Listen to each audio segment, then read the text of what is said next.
Para mitra anu mulia nu sami-sami ngabandungan dongeng ya, Mang Jaya nuju ngahanca dongeng judulna Si Gomrang karangan Dede Rukmana nu manaina nincak bagian ke-50 para mitra sabada namatkeun bagian ke-55 Mang Jaya ngahanca bagian ke-50.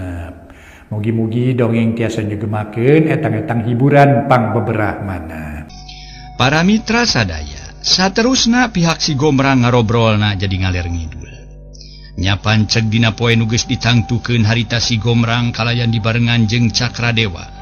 Terus lunta nu dimaksud rek maluruh ningsih ka tempat Si Bogel nu aya di leuweung Banteng Karangkeng. Caturkeun nu rek diteanganana nyaeta pihak gorombolan Banteng Karangkeng nu dipingpin ku Si Bogel. Si Bogel satutas nampa panggembleng ti Mbah Gantarang. Terus ngayakeun gempungan jeung sakabeh anak buahna temong Si Bogel keur diuk dina tempatna.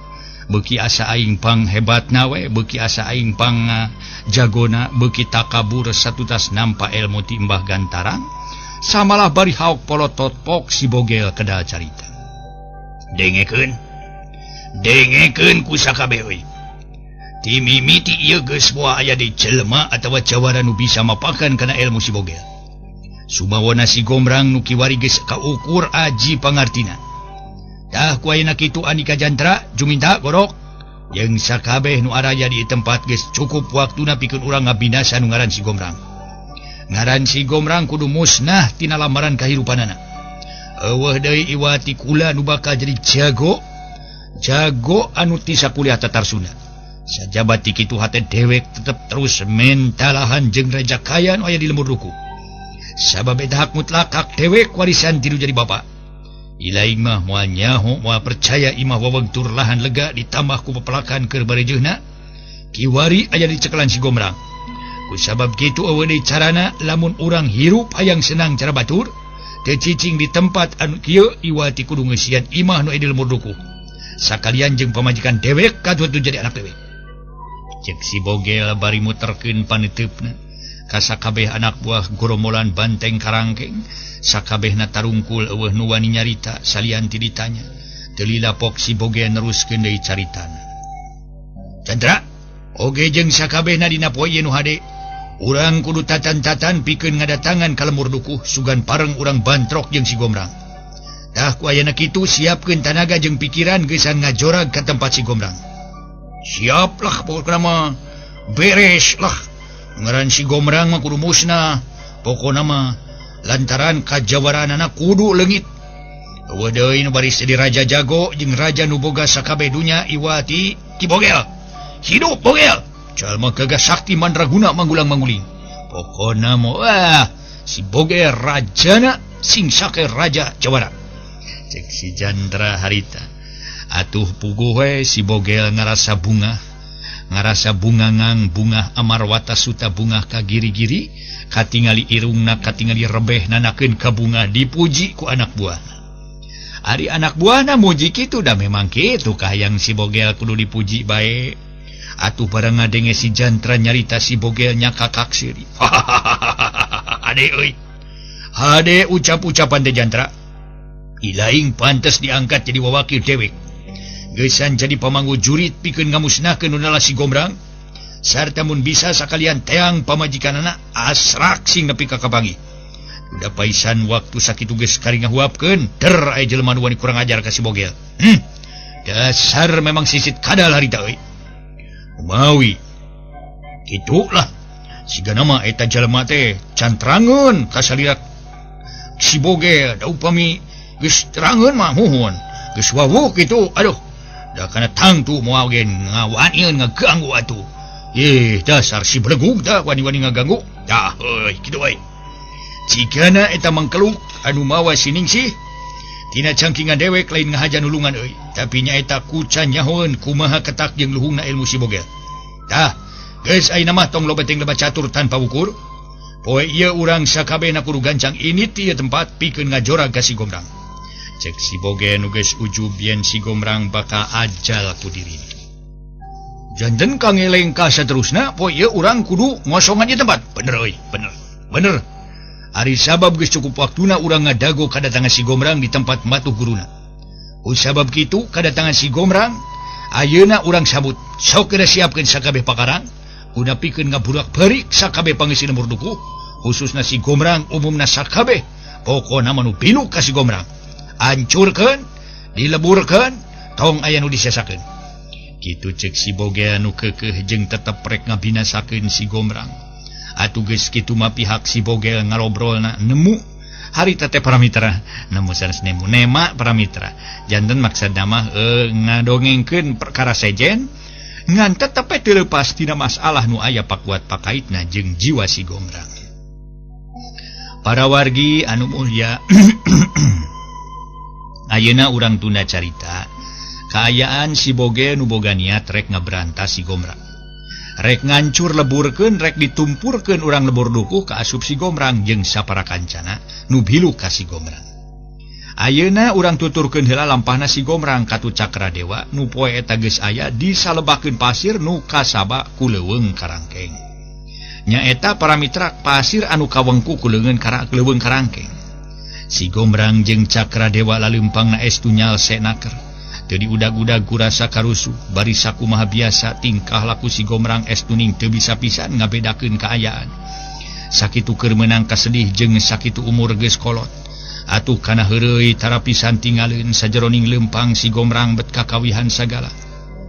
Aduh aing mah heueuh. Bararingu ngepipikiran geus heubeut di kaulaan. Aduh ku pamajikan. Pemajikan teuing di mana? Aduh aing heueuh nya. Nu jadi anak ge sarua inung dapur bapa eueuh gara-gara jalma jahat. Sapanjang jalan jajahan taringgu loba batuan bapa. Aringan yang kababakan barudug loba kutuan. Aduh punjeng asa ni surah kababakan. Jangan baheula cenah kitu ceuk nini aki. Loba kutus watenan, loba otet cenah kitu, malah macana eta barudug cenah loba kuman. Ayeuna mah seueur lanong. Aduh. Ieu mah cenah babakan zaman uing baheula.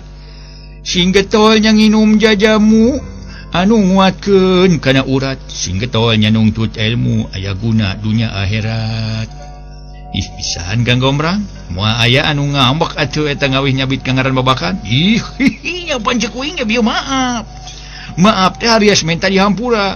Lain babakan ayeuna babakan zaman uing ya mah baheula. Nyaeta nu kasebut nya da panyicingan uing hamperu aduh hampura aduh nya. Malah mah tempat cicing uing da geus robah ayeuna mah. Zaman ini aki baheula zaman barudug cenah kitu. Leuh cek si Gomrang. Lalampahan si Gomrang jeung Cakradewa estuning teu pisan boga sangkaan lamun kamaranehna aya sapasang panon anu ngawaskeun. Malah teu lila eta jalma nu keur ngawaskeun teh kedah carita. Oh, lamun ditilik tina gerak-gerikna aing apal kana keneh. Apal keneh yen eta nu keur kakawihan tayalian si Gomrang. Ngan pikeun nu saurangna deui teu nyaho aing.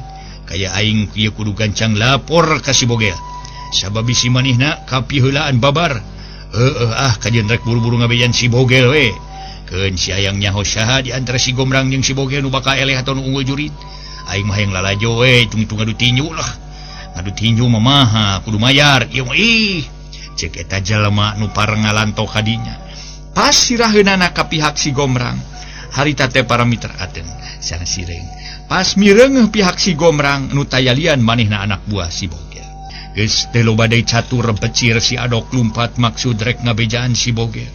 Sadatangna ka hareupeun si Boge anu tembong geus saringkil, pikeun piiniteun pohara kaget barang si Adok. Datang haruha harehoh ku kituna si Boge tuluy mariksa. Aya naon sia lumpatan Adok? Diudag anjing edan atawa diberi ku naon? Oh kena caritakeun sia. Mun diudag anjing edan paehan anjing edana. Mun udag maung sok kepung maungna. Kepung wakul boya mangap. Aduh, keula aduh, abah sunna peke ka. Keula aduh dunungan keula tuh aduh capek keneh. Aduh ampun dunungan aduh. Cek si Adok bari terus ngedeprak tuurna nyoroncod. Pek atur heula sok nya nginum heula we. Sok kadinya. Cek si Bogel mere heula kalongaran ka si Adok pikeun reureuh. Si Adok tuluy nginum meningal legi karita teh para mitra nginumna. Bakat ku hanaang. Sok ayeuna geus dibere reureuh, geus dibere nginum pira ku capek keneh. Cing aya naon euy? Pangnaani kalulumpatan gagancangan. Tok bejakeun aya naon euy. Bejakeun ka dewek mumpung dewek can liar ieu. Aduh kieu sun dudungan. Cek si Adok bari tuluy nyaritakeun pamanggihanana tamat cacarita pok dipungkas kulisan kieu. Da kitu dudungan aduh jadi ulah waka berangkat ari sabab si Gomrang aya di salebakeun pasir Karangkeng teh. Cek si Adok nutup caritaanana. Ngadenge eta beja reupkeun rai pias beungeut si Bogel siga beusi atah beuleum.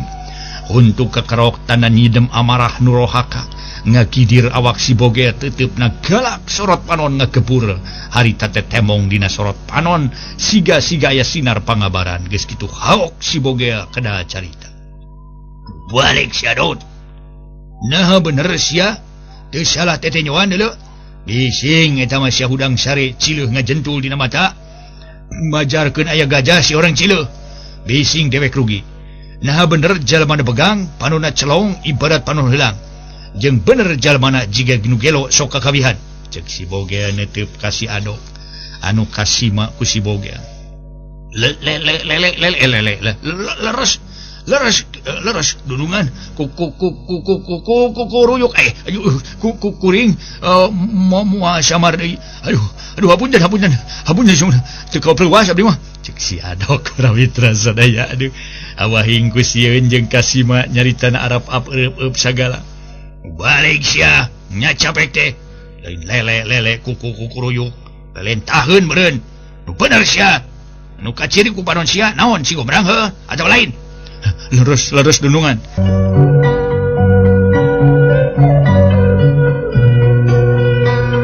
Para mitra sadaya harita atuh para wargi si Bogel tuluy nyarita. Tah matak naon kitu leres kitu lele teu pupugu. Ai geus ayeuna mah kieu euy. Kusabab mangklukna geus aya di sabudeuri tempat sok ilaing kabeh siapkeun pakarang. Pokona siapkeun sapakarangna. Urang dodoho heula di mongohna ayeuna ilaing maraju dewek panderi. Sabab dewek rek kontak batin ka guru dewek Mbah Gantarang. Ayeuna nu kudu diheulakeun bawaan panah jeung Gondewa euy. Terus sasar eta kudua jelema nyaeta si Gomrang jeung si Cakradewa kudu modar. Ganjang laksanakeun. Geus teu kudu nitah deui para mitra ngadua kalian sakabeh anak buah si Bogel nu diluluguan ku Ki Jantra. Terus bubar samalah nu tadina rek Maryang teh jadi bedok kabeh oge. Ayeuna kieu sabab kabandungan ku urangnya yen pangarti nu si Gomrang jelas pisan lain pitandingan urang. Ku sabab kitu ada nikah sakabeh kudu mau Gondewa hiji sewang. Sok keur bawaan euy jam paringna kade ulah nepi ka poho. Urang intip jalaneun pokona malah. Cek si Jantra para mitra sadaya marentahkeun ka sakabeh anak buah garombolan Banteng Karangkeng. Geus teu loba dipikir harita anak buah si Bogel terus ngabagi diri pikeun yang hareupan dua lawan nyaeta si Gomrang jeung Cakradewa. Sakabehna geus siap anu saterusna mah bring eta anak buah gerombolan Banteng Karangkeng ngajugjug hiji tempat pikeun ngawaskeun lampahna si Gomrang. Tetela naon nu disebutkeun tadi ku si Adok teh teu nyalahan. Henteu salah bari tempatna geus datang si Gomrang harita teh para mitra bareng jeung Cakradewa bari nyumput tur geus siap panah. Atuh anu nyumput geus siap panah. Anu baris dipesatkeun harita si Jantra nu minangka jadi bobotoh pok nyarita kieu. Awas euy. Sing tapis jeung sing keuna kana awak si Gomrang. Syukur-syukur mun langsung keunakan lebah beheungna. Pasti ieu kana beheung ieu. Tapi ketang lamun teu kana beheung kan awakna deuleu. Wah beres atulah Kang pokona mah. Nu penting mah si Gomrang poe ieu kudu modar euy. Mun si Gomrang modar urang mah moal leuweungan wae meureun. Kapastina bakal mere sare di imah gede euy. Pokona mah kajabel imahna mun si Gomrang geus paeh mah. Cek Juminta geus ujub ria tur takabur. Ari si Gomrang katu Cakradewa nu geus jadi inceran pihak gorombolan Banteng Karangkeng. Estu teu ngajudi mun ka kumanehanana. Harita para mitra kamanehna dina waktu eta geus aya nu aya dina kepungan pihak gorombolan Banteng Karangkeng. Jauh keneh wa ke tempat pasir Karangkeng teh euy. Aduh asa paeulit jeung bulak-balik uing nyaan rarasaan teh. Gok deui. Yeh, sok sagala teh rarasaan teh atuh Kang Gomrang. Apana pasirna ge nu ieu mah ieu nu ku urang ditincak tuh kaluhur leuweung Karangkeng tuh. Tuh sakituna tak jeung nanjakna apaan? jarang langka jelema anu bisa daya ka dieu mananya kitu. Siap euy lah. Siap-siap euy. Bisi urang kena ku pitapak musuh. Sabab kana hate uing karasa aya pirasat goreng euy, mangke sing iatna. Cek si Gombrang kakarage si Gombrang menang dua lengkah seor teu puguh angin bet nyeor. Malah malangit anu asana caang ngadak-ngadak kasaput ku mega hideung. Atuh para mitra bareng jeung kitu jaring jeung nyeorna angin hawar-hawar anjing pating babaung. Pating cungungung anjing menimanting siga nu hayang nyaksian. Poe eta rek aya banjir darah, keur kitu ngong kadenge aya sora tanpa jirim kadenge ku ceuli si Gombrang. Gombrang, poe ieu andika waspada carincing pageuh kancing saringset pageuh iket. Bisi aya siku si wulu-wulu mau ngamuk gajah meta andika bagianna. Ari sabab awak andika keur diancam jiwa, tigahak anu jahat geus ngepung diri maneh duaan. Ku kituna geura tatan-tatan pikeun serangan kasarakahan pihak nu jahat anu memang jahatna kabina-bina. Gunakeun keris cangkingan andika, eta keris bakal mampu ngimbangan ayana bahaya anu ngancam ka jiwa maneh. Samalah acungkeun eta keris kaluhur, bakal aya naon tangtu para kari kapi salametkeun. Les eta sorat teu kadenge deui lintang ti ceuli si Gombrang anu masih keneh duak dieu. Aya naon Kang Gombrang becigen keur diteangan? Naneangan naon Kang Gombrang? Cakra dewa hareugeun da puguh ari manehna mah teu kadengeun ku manehna caritaan anu aya soratan pajirim teh. Nu mata ka anu ngaharewos kana ceuli uing euy. Cakra yen uing cenah ayeuna geus aya dina bahaya. Sabab diri urang geus kakepung ku awak musuh. Jeung deui uing kudu mesat keris eta keris acungkeun ka luhur, bakal aya kajadian anu mata kelok. Kitu cenah. Cikeneh teh nyaritakeun nu matak uing teh helok we jeung reuwas atuh menang berita model kitu teh euy. Nyatu bana pasti na reuasna ge. Nu penting pokok namanya paingan ajo nyeor teu puguh. Jeung nu asana caang bet ngadak-ngadak poek.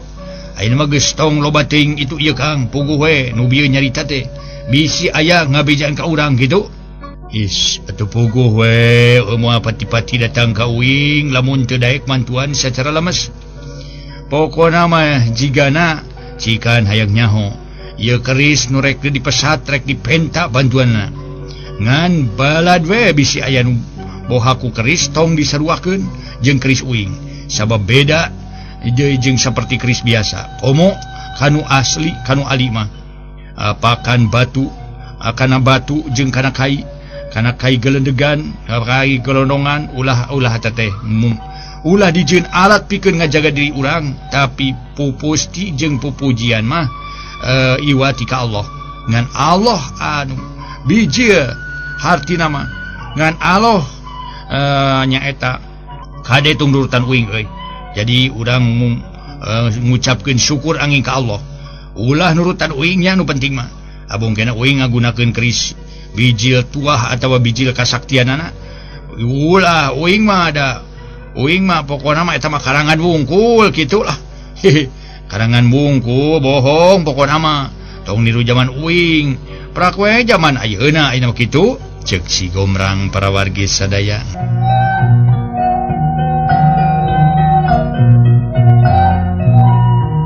Para mitra kaum dangu, harita si Gombrang tuluy nyarita di puguh we atuh moal sapati-pati datang ka uing lamun teu rek mantuan secara demit. Cikan hayang nyaho ieu keris rek dipesat rek dipenta bantuanna. Ngan kade euy bising aya nu boga keris tong disaduakeun jeung keris uing. Sabab beda deui ieu mah geus lain zamana jeung kade tong mupusti ngagusti-gusti kana keris. Komo kana ali mah kana batu kana kai geledegan. Ulah teh ulah dijieun alat pikeun ngajaga diri urang. Tapi pupusti jeung pupuji mah Allah iwati Allah. Ngan ka Allah urang ngambatong pokok namanya urang neda sing sakur anu ku urang dipenta ka Allah. Jadi nu penting mah yeuh ulah nurutan uing nya abong kena uing mah ngagunakeun keris bijil tuahna atau bijil kasaktianana. Ulah uing mah da uing bohong pokona mah.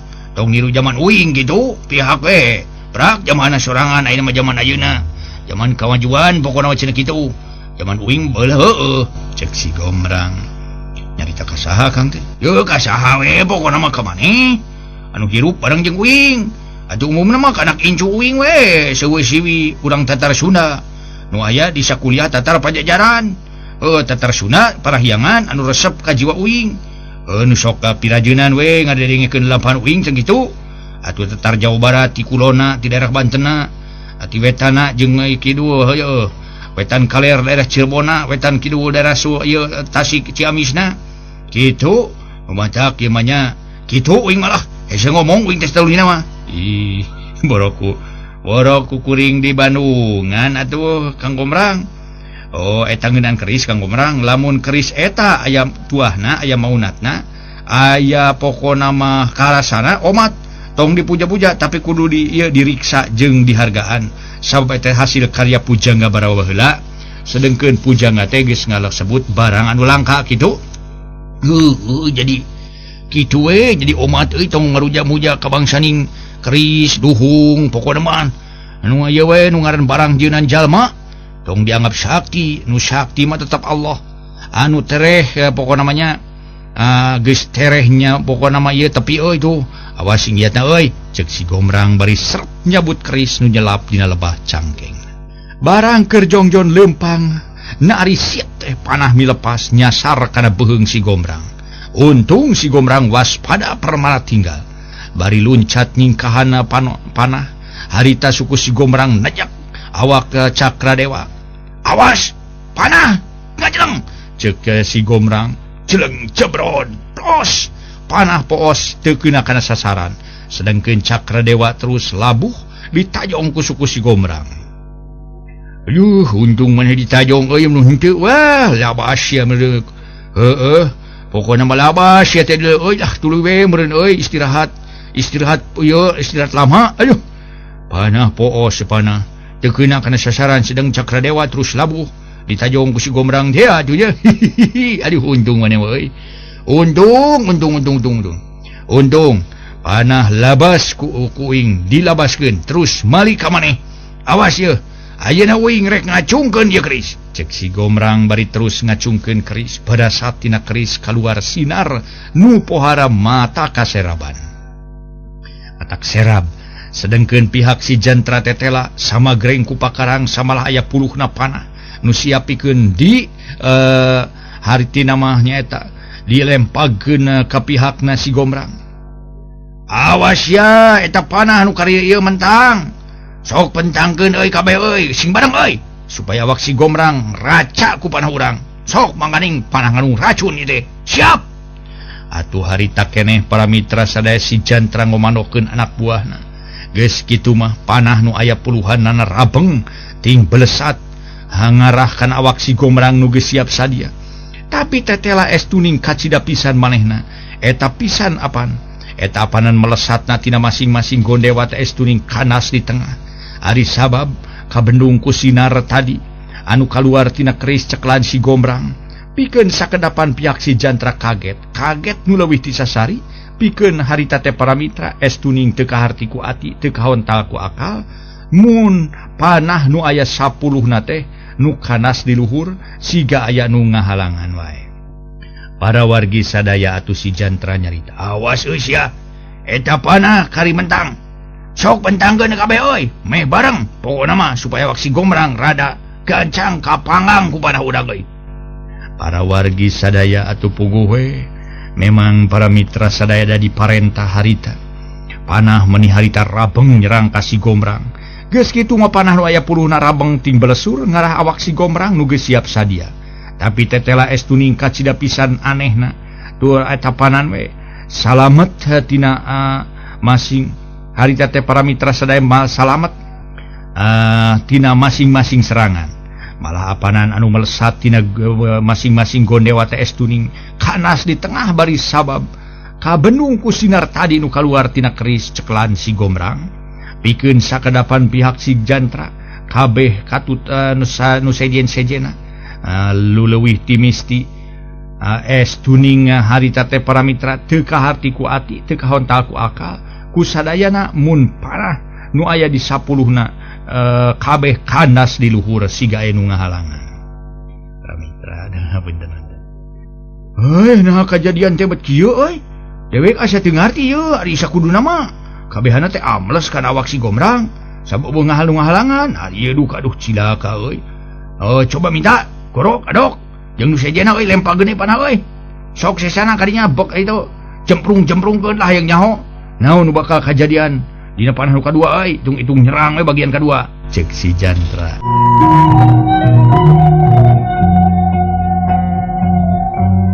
Para wargi kaum dangu atuh sakabehna tuluy nyiapkeun deui panah anu kari 10 siki deui.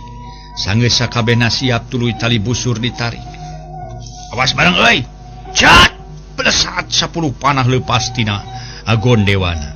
Mun ditempo tur di Bandungan mata kresep anu nempo sedeng si Gomrang tuluy ngacungkeun keris badasat tina keris kaluar deui sinar. Samalah ke sinar robah bet ngagulungnya jiga wadah. Aneh sakabeh panah nu dipentangkeun ka pihak si Jantra, ku pihak si Jantra kasih Gomrang. Kabeh para mitra sadaya harita teh panah nu dipentangkeun teh labas abus kana asup kana wadah anu asalna tina sinar teh. Kaget deui pikeun si Jantra katut kabehna teu ngarti ku kajadian kitu. Nah ilmuna naon atuh cenah? Ilmuna naon cenah? Manehna eta si Gomrang boga ilmu jiga kitu hebat naker. Teu ngarti ku kajadian eta si Jantra terus geus kamar koleseh ke sang tiis geus maseuhan kana awakna. Cadah euy. Tetela si Gomrang lain jelema samanea euy. Lain jelema atah-atah nyaan. Aduh. Sakitu panah aya puluhna kabeh kaya wae nu keuneh hiji ge. Pokona mah gagal.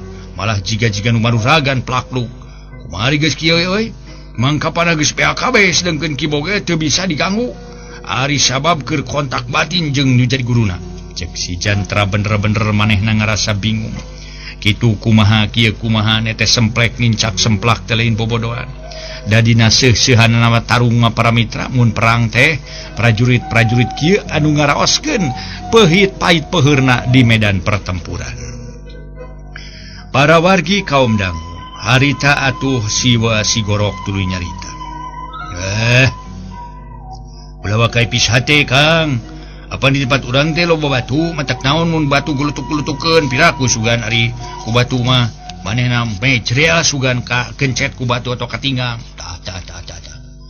Asap aya kasempetan heueuh hade euy hade. Urang gempur lah ku batu. Piraku sugan ari geus digempur ku batu mah manehna teu malodar. Tiloba deui pamolah pihak si Jantra jeung sakabehna terus mengarangulan batu sagede-gede dingkul anu maksud eta batu rek ditingangkeun ka palabah caricingna si Gomrang katut Cakradewa. Sanggeus kasebut merenah eta batu meunang manggulan teh sok ditunaan lebah luhureun jalan nu keur disorang ku si Gomrang. Malah mah teu lila si Jantra ngagorowok ka si Gomrang. Gomrang, najan jiwa maneh kasebut kuat lalaki langit lanang jagat, tapi rasakeun ye tah tarimakeun ku pihak andika bodar sia. Si Jantra harita para wargi terus ngagulutuk-gulutukeun batu kalebak nu diarah awak-awakna si Gomrang. Waktosna seep.